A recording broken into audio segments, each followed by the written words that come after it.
पासे तोड़े तीर कुड़े, एक पासे तेरे वीर कुड़े, जट कल्लम कल्ले मिर्जे नूं धोखा दे गई तकदीर कुड़े, पर साहिबा ने तीर क्यों तोड़े। इस सवाल ने जन्म दिता है, जिस फिल्म ਨੂੰ उपज दिता है, उस फिल्म की टीम साडे नाल है। फिल्म का नाम है मिर्ज़ा। जी आया ਨੂੰ पीटीसी पंजाबी ਵਿੱਚ बहुत बहुत स्वागत है। स्वागत ਤੁਹਾਡਾ ਪੰਜਾਬ ਦੀ ਧਰਤੀ ਤੇ, ਕਿਉਂਕਿ ਕਹਾਣੀ ਮਿਰਜ਼ਾ ਸਾਹਿਬਾ ਦੀ ਹੈ जी। ਜਦ तीर तोड़ते ਸਾਹਿਬਾ ने मरदा होया मिर्जा बोल ਪਿਆ। पर राकेश साहब, पहला सवाल तो यही बनता है कि साहिबा ने तीर क्यों तोड़े। इस सवाल की उपज कब हुई, कहाँ हुई, कैसे हुई? कुछ पहले तो ये कहना चाहूँगा कि पंजाब से रिश्ता मतलब एक रूहानी रिश्ता है। मैं दिल्ली में पला बड़ा हूँ, बट लगता है जन्म जन्म का रिश्ता है। जी। रंग दे बसंती ले लो, भाग मिल्खा भाग ले लो, और अब मिर्ज़िया। राइट। तो इसका क्या बात है, इसका तो कोई रीज़न नहीं है, ये तो भाई क्या बात है। तो है कुछ जन्म जन्म का साथ, यहाँ की कहानियों से, लोगों से, सब ये जो यहाँ के पानी से, हवा से। 35 साल पहले कुछ दिल्ली यूनिवर्सिटी में इसका प्ले देखा था, और पंजाब की यूनिवर्सिटी आई थी, कल्चरल फेस्टिवल था, उन्होंने अपना मिर्ज़ा साहिबा का प्ले रखा। और हम सभी जानते हैं कि कहानी ख़त्म ही वहाँ होती है एक सवाल पे, जी, कि साहिबा ने तीर क्यों तोड़े। राइट। बड़ी स्ट्रॉन्ग कहानी सर, बड़ा एकदम आपके जहन पे असर कर गई, उतर गई अंदर, छोड़े ना, और कहीं ना कहीं रह गई। और फिर ज़िंदगी के आप चक्कर में आपाधापी में आगे बढ़ गए, और कुछ 30-35 साल बाद मैं गुलजार भाई की घंटी बजाई घर की, और पूछा अंदर जाके, चाय वाय पी, और कहा कि गुलजार भाई, ये साहिबा ने तीर क्यों तोड़े थे। जी। तो कहते हैं कि बच्चों बुलाते हैं मेरे को कि बच्चों ये तो तुम जाके साहिबा से पूछो। जी। मैंने कहा सर मिल नहीं रही है, कब से ढूंढ रहा हूँ कॉलेज के ज़माने से, साहिबा मेरे को तो नहीं मिल रही, आप ही बता दें। तो चलो जी, हाथ पकड़ के चलते हैं, साहिबा को ढूंढ लेंगे, जब मिलेंगी तो उसी से पूछ लेंगे कि भाई तूने तीर क्यों तोड़े थे। जी। ये मेरा प्रस्ताव था कि गुलजार भाई आप लिखेंगे ये कहानी, ये फिल्म बनाने का मन है। जी। ये उनका एक पोइटिक रिप्लाई था, एक हाँ भरी उन्होंने। कुछ 17 साल बाद लिख रहे हैं, वो 17 साल पहले भी वो अपनी फिल्में लिखते थे। शायद एक बाहर के डायरेक्टर के लिए तो उन्होंने अभिमान, चुपके चुपके, आनंद जैसी बड़ी बड़ी फिल्में लिखी हैं। जी। और क्यों का तो सवाल ही नहीं आता कि गुलजार भाई क्यों, ये तो मेरे ख्याल से क्वेश्चन ही नहीं। मतलब वर्ल्ड में अगर कोई राइटर हैं जो पंजाब की इस कहानी को पूरे वर्ल्ड में ले जा सकते हैं, और हमने बनाया भी ऐसा ही है, वर्ल्ड सिनेमा। ऐसा नहीं बनाया हमने कि ये बॉलीवुड है या पंजाबी है, या हमने कोशिश यही रही है कि हमारी कहानियाँ पूरी दुनिया देखे, क्योंकि इतनी प्यारी कहानियाँ हैं सर। जी। तो ये ऐसा कुछ था सफ़र। ਸੋ ਇਸੇ ਕਰਕੇ ਪੰਜਾਬ ਦੀ ਝਲਕ ਨਾ ਤੁਸੀਂ ਧਿਆਨ ਨਾਲ ਰਾਕੇਸ਼ ਮਹਿਰਾ ਸਾਹਿਬ ਨੂੰ ਅਗਰ ਦੇਖੋ ਤੇ ਕੰਨ ਵਿੱਚ ਮੁੰਦਰਾ ਪਾਈਆਂ ਹੋਈਆਂ ਨੇ। ਹੀਰ ਰਾਂਝਾ ਦੀ ਵੀ ਕਿਤੇ ਨਾ ਕਿਤੇ ਗੱਲ ਹੋ ਰਹੀ। ਰਾਂਝਾ यानी कि मेहरा साहब ਸਾਡੇ ਨਾਲ ਨੇ। किरदार दी अगर मैं गल करा, किरदार की अगर हर्ष में बात करूं तो मिर्ज़ा का किरदार अपने आप में एक पैशनेट किरदार है, जनून से भरा हुआ है। तो वो जनून अपने अंदर कैसे उतारा आपने, किस तरह से इसकी तैयारी की? मैं एक्चुअली एज अ पर्सन बहुत पैशनेट हूँ जी। कुछ चीज़ें हैं मेरे ज़िंदगी में जो जिसे मैं बहुत ध्यान देता हूँ और जिसे मैं बहुत प्यार करता हूँ। तो उन चीज़ों की तरफ जो पैशन है मेरी, वो अपने आप आ जाती है, और फिर मैं एक चीज़ पे एक चीज़ के बारे में सोचता हूँ और उसी पे कंसंट्रेट करता हूँ बहुत टाइम के लिए, और फिर I really get deep into that. Right. So मैंने मिर्ज़ा साहिबा की जो ये अडेप्टेशन है, क्योंकि ये जो फिल्म हम लोग ने बनाई है, जो ओरिजिनल फोक स्टोरी है मिर्ज़ा साहिबा की, वो भी है फिल्म में। राइट। लेकिन एक कंटेम्प्रेरी अडेप्टेशन भी है ज़रूरी। तो दो कहानियाँ हैं जो साथ में चल रहे हैं, जिसकी इमोशन फीलिंग एक ही है। तो I just approached it as an actor, and it's a great honour to get to play Mirza. Right. and I think I've really it's an unforgettable experience, and I hope the film is also unforgettable for people when they see it. सुची से प्यार करता था sir, आज भी करता। सयामी, साहिबा का जो किरदार है वो अपने आप में सवालिया निशानों के बीच में घिरा हुआ है, बहुत सारे सवालिया निशान। तो वो किरदार करते हुए आपके अंदर भी कुछ सवाल आए होंगे, जो वो सवाल उमड़े होंगे, वो सवाल जानना चाहते हैं क्या? एक तो सवाल है कि मोहब्बत और प्यार इतनी इलॉजिकल चीज़ क्यों है। हम ये सवाल का जवाब ढूंढ रहे थे इस फिल्म में कि ऐसे क्यों होता है कि the things we love the most we hurt the most. तो हम ये सब सवालों के जवाब ढूंढ रहे थे इस फिल्म में। और मेरे लिए एक्चुअली साहिबान का जो किरदार है वो आप हमसे भी ज़्यादा शायद उस किरदार को जानते हैं क्योंकि ये पंजाबी कहानी है। पर हमारी जो कंटेम्प्रेरी फिल्म है, जो आदिल और सूची की फिल्म है, उस फिल्म में भी सूची का जो कैरेक्टर है उसमें बहुत इमोशनल टर्मोइल है। गुलजार साहब ने बहुत सुंदर तरीके से लिखा है, एक नदी थी दोनों किनारे थाम के बहती थी एक नदी थी। तो इमोशनली बहुत टर्मोइल था इस फिल्म के वक्त, और थोड़े बहुत जवाब मिले और ढूंढने की कोशिश चल रही है। मुनीश मेरा बहुत ख्याल रखता था, पता ही नहीं कहाँ खो गया वो। गुलजार साहब ने, आपने जैसे जिक्र किया, लिखा है, उन्होंने ये भी लिखा है कि ज़िंदगी किस कदर आसान होती रिश्ते गर होते लिबास। तो आज जहाँ रिश्तों को लिबास मेरा साहब समझा जाता है जी, तो उसमें आप इश्क को दोबारा ज़िंदा करने की कोशिश, आपको लगता नहीं कि बहुत मुश्किल भी है? जब तक काम मुश्किल ना हो तो उसमें मज़ा ही क्या। नहीं, ये कई बार कहा जाता है, सुना भी जाता है कि ज़िंदगी रफ्तार बढ़ गई है, वो वाली प्यार वाली बातें कहाँ हैं आज के ज़माने में। अब प्यार तो भैया ट्विटर पे मेक और ब्रेक हो जाता है। आज सुबह का ये डायलॉग सुना है मैंने कि किसी ने मुझे बोला जी प्यार तो हम स्टेटस की तरह बदल वो हो जाता है, और किसी को छूना हो तो आप फेसबुक पे पोक कर सकते हैं, जी, जी। ज़्यादा छूने की ज़रूरत है नहीं। तो ये सारी बातें चल रही हैं, मेरे को समझ में आती नहीं, मेरा नज़रिया थोड़ा अलग है। ऐसा नहीं है कि जो मिर्ज़ा साहिबा की जो कहानी है जी, वो कुछ मेरी उम्र 50 साल की है कि 50 साल पुरानी कहानी, ये तो सदियों पुरानी कहानी है। तो जब मैं 20 साल का था तब भी सदियों साल पुरानी थी, तो मेरा कनेक्शन था ना उससे।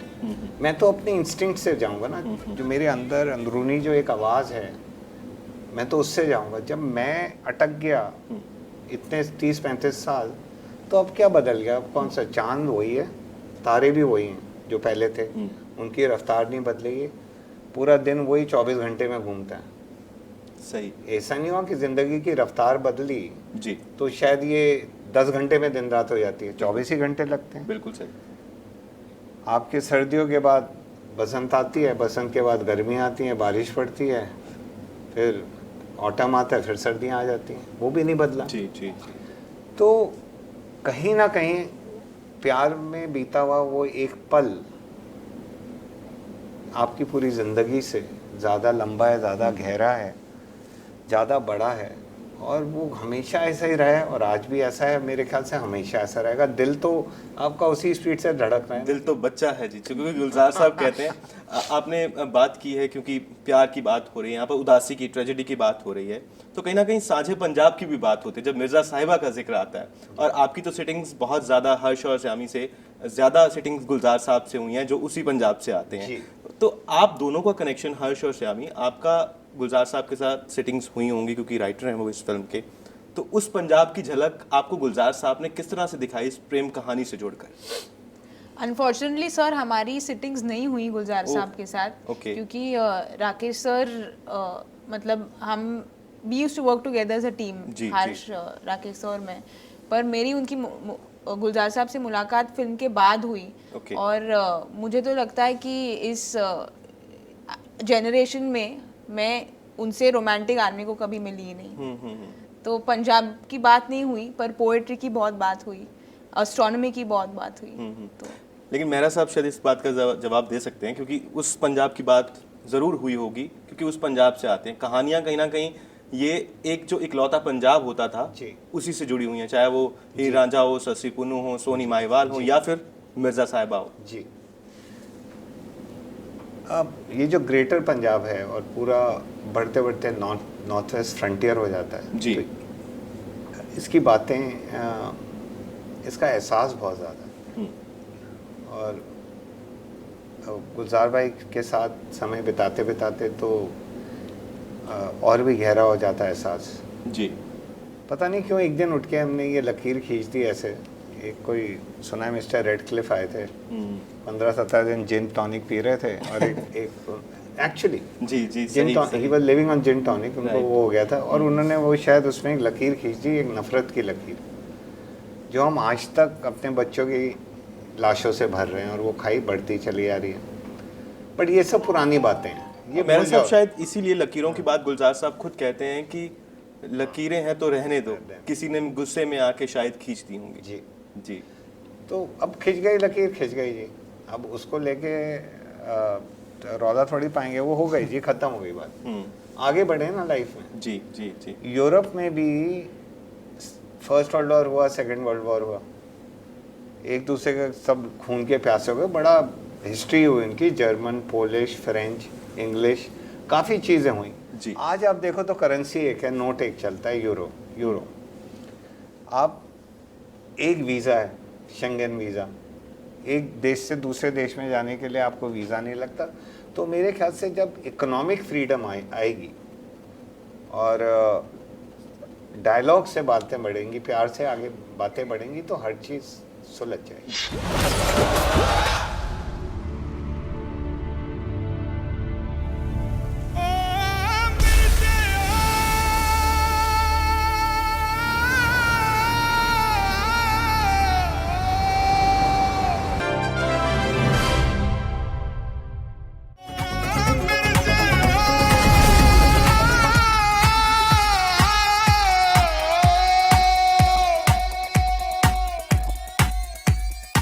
हर्ष, अनिल साहब की बात करें तो वो एक ज़माने में रांझा मेरे ख्याल से बने थे, आप मिर्ज़ा बन गए। तो वो जनरेशन के साथ में क्या उतना, क्योंकि उनमें जब उनका इंटरव्यू करने का मौका मिला था तो उनमें एक बड़ी पॉजिटिव एनर्जी है, तो Actually, एनर्जी ट्रांसफ़र भी हुई है वो। हीर रांझा की बात मैंने डैड से की कुछ दिन पहले। उन्होंने बोला कि जो हीर रांझा उन्होंने की बहुत बुरी फिल्म थी, और जो हीर रांझा एक्चुअली बहुत साल पहले बनी थी, वो भी म्यूजिकल थी, कंप्लीट वर्स म्यूजिकल में थी सारी। So he said after watching Mirzya that it's a classic like the first Heer Ranjha. राजकुमार साहब। Yeah. चेतन आनंद की फिल्म का जी, जी। बहुत कैफी आजमी मानी साहब। हुई फिल्म है, कैफी साहब।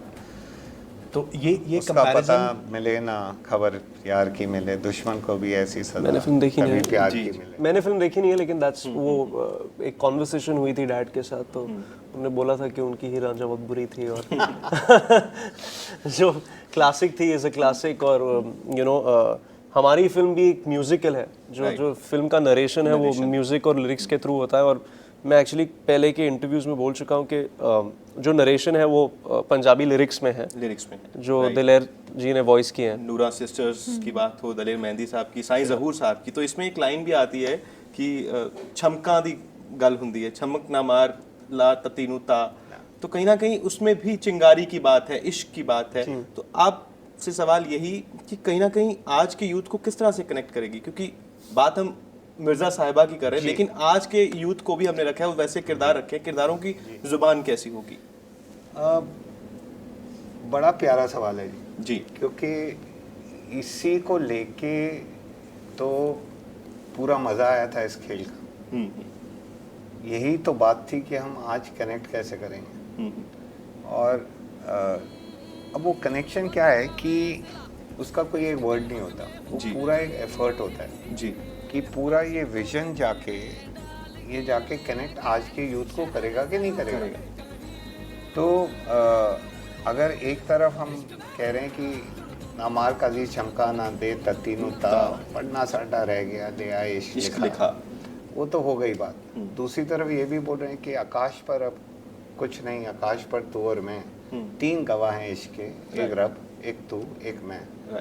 तो एक मिली जुली बोली है, एक वर्ल्ड म्यूजिक है, एक वर्ल्ड सिनेमा है, और कहानी क्योंकि आज की है, मॉडर्न डे स्टोरी है।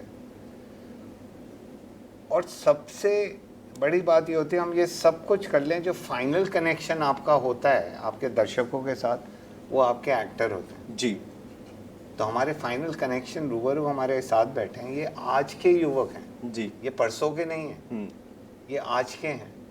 तो कनेक्शन तो इन्हीं से होगा ना। राइट। होता है, अक्सर होता है, इश्क में अक्सर होता है। चोट कहीं लगती है जाकर, जख्म कहीं पर होता है। परफॉर्मेंस प्रेशर कहीं ना कहीं जो है, क्योंकि परिवार फिल्मी है तो एक परफॉर्मेंस प्रेशर कहीं ना कहीं मीडिया की तरफ से भी, लोगों की तरफ से भी, रिश्तेदारों की तरफ से भी क्रिएट किया जाता है। कितना अपने आप को, आप दोनों को भूलना पड़ा कि हम इस परिवार से हैं, हमारे ऊपर ये परफॉर्मेंस प्रेशर है, खुद को बुला के ही इश्क पाया जाता है, कहते हैं सच्चा इश्क। मैं एक्चुअली प्रेशर के बारे में ज़्यादा सोचता नहीं हूँ, to be honest, very honest. और जो रिस्पॉन्सिबिलिटी है you know double role play करने की, जैसे आप पोस्टर पे देख रहे हो आदिल की तस्वीर है और फिर मिर्ज़ा की तस्वीर है, सुचित्रा की तस्वीर है और फिर साहिबा की तस्वीर है, तो वी प्ले डबल रोल्स। तो वो एक बहुत बड़ा प्रेशर था जब पहली बार हम लोग स्क्रिप्ट पढ़ रहे थे और धीरे धीरे समझ रहे थे जो कॉम्प्लेक्सिटीज़ है ये स्टोरी की। तो प्रेशर वहाँ से आता है, यू नो वो आपका जो पूरा माइंड स्पेस है वो ऑक्यूपाई कर लेता है, तो फिर आपके पास टाइम नहीं बचता है इन सब चीज़ें के बारे में सोचने का। तो you know then you get busy with that, you know हर दिन एक नया चैलेंज होता है। आपको लगता है कि यू नो आज मैंने एक कदम आगे लिया है, लेकिन देन यू रियलाइज के there is still a long way to go, you know. और जब आप फिल्म देखोगे तो you know the hard work shows, I think you know the hard work shows. It was not easy, emotionally आसान नहीं था, physically भी आसान नहीं था। दोनों किरदारों के बॉडी टाइप्स अलग है, बॉडी लैंग्वेज भी अलग है, राइट। यू नो आदिल एक लड़का है, Mirza is a man, right. Adil is a boy on his way to becoming a man, Mirza is already a man. So two factor कहीं ना कहीं है। मेरे लिए सर एक्चुअली प्रेशर, जैसे हर्ष ने कहा, हम लोग सब टीम ने बहुत मेहनत की है, तो होपफुली वो हम देखेंगे स्क्रीन पर मेरे लिए जो थोड़ा बहुत प्रेशर था वो it was living up to Gulzar Sahab writing, क्योंकि वो 17 साल बाद हम मतलब इंडिया के लिए स्क्रिप्ट लिख रहे हैं, तो that in itself was pressure. So ਸਾਨੂੰ ਲੱਗਦਾ ਹੈ ਕਿ ਹੁਣ ਜਿਹੜਾ ਇਸ਼ਕ ਦੀ ਚਿੰਗਾਰੀ ਲਾਈ ਹੈ ਨਾ ਗੁਲਜ਼ਾਰ ਸਾਹਿਬ ਨੇ ਤੇ ਮਹਿਰਾ ਸਾਹਿਬ ਨੇ ਮਿਲ ਕੇ, ਔਰ ਤੁਸੀਂ ਅੱਜ ਦੇ ਮਿਰਜ਼ਾ ਸਾਹਿਬਾ ਦੇ ਰੂਪ ਦੇ ਵਿੱਚ, ਸਾਨੂੰ ਦੋਵਾਂ ਨੂੰ ਵੀ ਲੱਗਦਾ ਹੈ ਕਿਉਂਕਿ ਅਸੀਂ ਖੁਦ ਇਸ ਸਟੋਰੀ ਦੇ ਨਾਲ ਕਿਤੇ ਨਾ ਕਿਤੇ ਕਨੈਕਟਡ ਹੈਗੇ ਆ ਬਚਪਨ ਤੋਂ ਹੀ। ਤੁਸੀਂ ਸਦੀਆਂ ਤੋਂ ਹੈਗੇ ਹੋ, ਅਸੀਂ ਬਚਪਨ ਤੋਂ, ਉਸ ਤੋਂ ਪਹਿਲਾਂ ਦੇ ਵੀ ਸਾਡੇ ਪੂਰਵਜ ਵੀ, ਜਾਂ ਉਸ ਪੰਜਾਬ ਦੀ ਗੱਲ ਕਰੀਏ, ਹਰ ਇੱਕ ਕਨੈਕਟਡ ਹੈਗਾ। ਮੈਨੂੰ ਲੱਗਦਾ ਪਾਕਿਸਤਾਨ ਦੇ ਲੋਕ ਵੀ ਜ਼ਰੂਰ ਦੇਖਣਾ ਚਾਹਾਂਗੇ। ਫਿਲਹਾਲ ਤੁਹਾਡਾ ਤਿੰਨਾਂ ਦਾ ਬਹੁਤ ਬਹੁਤ ਸ਼ੁਕਰੀਆ ਤੇ ਬੈਸਟ ਵਿਸ਼ੇਸ ਪੂਰੀ ਟੀਮ ਨੂੰ ਪੀਟੀਸੀ ਪੰਜਾਬੀ ਵੱਲੋਂ। ਜਿਵੇਂ ਕਿਹਾ ਜਾਂਦਾ ਹੈ ਕਿ ਇਹ ਇਸ਼ਕ ਵੀ ਅਵੱਲਾ, ਇਹਦੇ ਕੰਮ ਵੀ ਅਵੱਲੇ, ਜਿਹਦੇ ਪੇਸ਼ ਪੈ ਜਾਂਦਾ ਕੋਈ ਛੱਡਦਾ ਨਹੀਂ। ਮੈਨੂੰ ਲੱਗਦਾ 7 ਅਕਤੂਬਰ ਨੂੰ ਸਾਡੇ ਪੱਲੇ ਜਿਹੜਾ ਬਹੁਤ ਕੁਝ ਪੈਣ ਵਾਲਾ, ਤਾਂ ਕਿ ਪਤਾ ਲੱਗੇ ਸਾਹਿਬਾਂ ਨੇ ਤੀਰ ਕਿਉਂ ਤੋੜੇ ਸੀ। Thank you very much. So ਤੀਰ ਕਿਉਂ ਤੋੜੇ ਸੀ ਇਹ ਦੇਖਣ ਲਈ ਤੁਸੀਂ ਵੀ ਬੇਸਬਰੀ ਨਾਲ ਇੰਤਜ਼ਾਰ ਕਰ ਰਹੇ ਹੋਵੋਗੇ। 7 ਅਕਤੂਬਰ ਨੂੰ ਜ਼ਰੂਰ ਦੇਖਣਾ ਮਿਰਜ਼ਾ।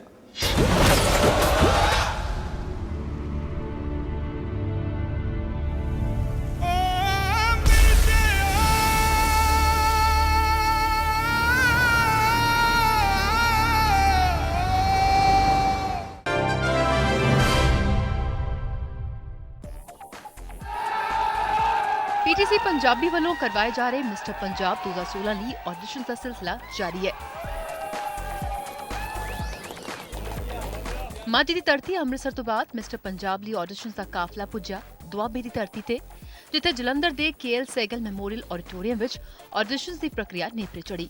ਅੰਮ੍ਰਿਤਸਰ ਵਾਂਗ ਜਲੰਧਰ ਵਿੱਚ ਵੀ ਮਿਸਟਰ ਪੰਜਾਬ ਨੂੰ ਲੈ ਕੇ ਨੌਜਵਾਨਾਂ ਦਾ ਖਾਸਾ ਉਤਸ਼ਾਹ ਠਾਠਾ ਮਾਰਦਾ ਨਜ਼ਰ ਆਇਆ।